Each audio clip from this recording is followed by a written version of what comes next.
And when we talk about climate justice, we have to look at not just the traditional 2 points that Hafiz rightly mentioned, but these 3 other elements, the 3 other dimensions. And I'll mention them again.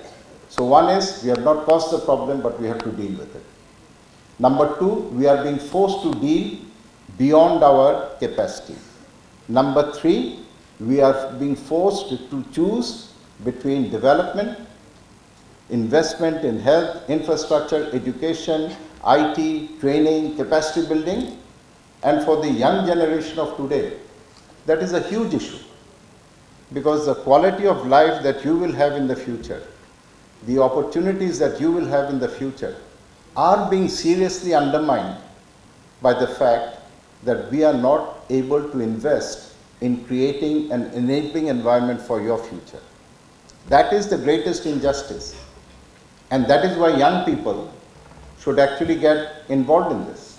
And I've said, and I'll say it again, climate change is an issue of the young generation, for the young generation, and it should be owned, led, and driven by the young generation. Because when we talk about the impacts of climate change, we are feeling it today, but you are going to feel it a lot more than what we are feeling today. So this is really your issue. Public engagement first is you have access to information and knowledge. That's one.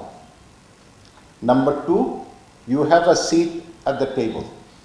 So when decisions are taken, young people must have their voices heard. Number 3, the decisions that you take, the solutions that you come up with, have to be jointly implemented. That to me is public engagement. And how do we bring the young people into that? So this whole concept, I see Professor Ainul Nishad is also here. In 1992, when we had the Rio conference, that's considered to be the origin. That is the mother of all subsequent discourse on sustainability and development. They talked about in Principle 10, the concept of citizen participation. So it started back in 1992. It is not Paris. Started in 1992. And after that, the IPCC acknowledged that we must have public engagement. So this is not just an academic exercise.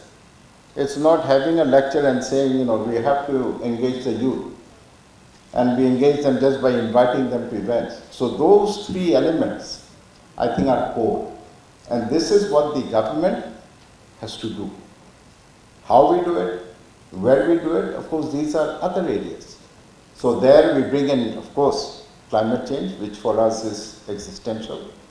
And for reference of the professor, we are caught between the Hindu Kush Himalayas to the north and the Bay of Bengal on the south.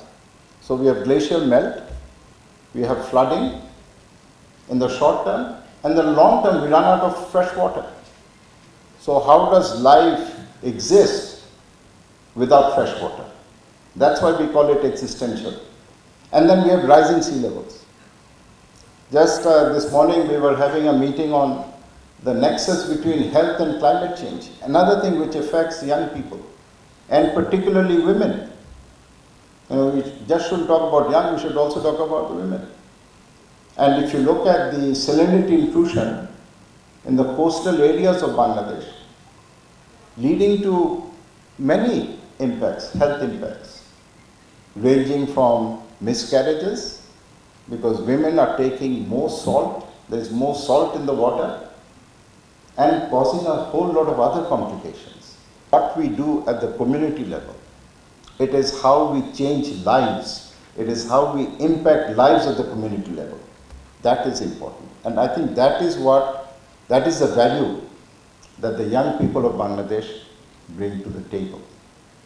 We don't want to pay our respects to Dr. Salimul Haq only through a memorial lecture. The vision that he had, and visions never die, visions live beyond us. Even when we die, that vision sustains. And that vision is one of justice, one of equity, and one of being able to respond to climate change.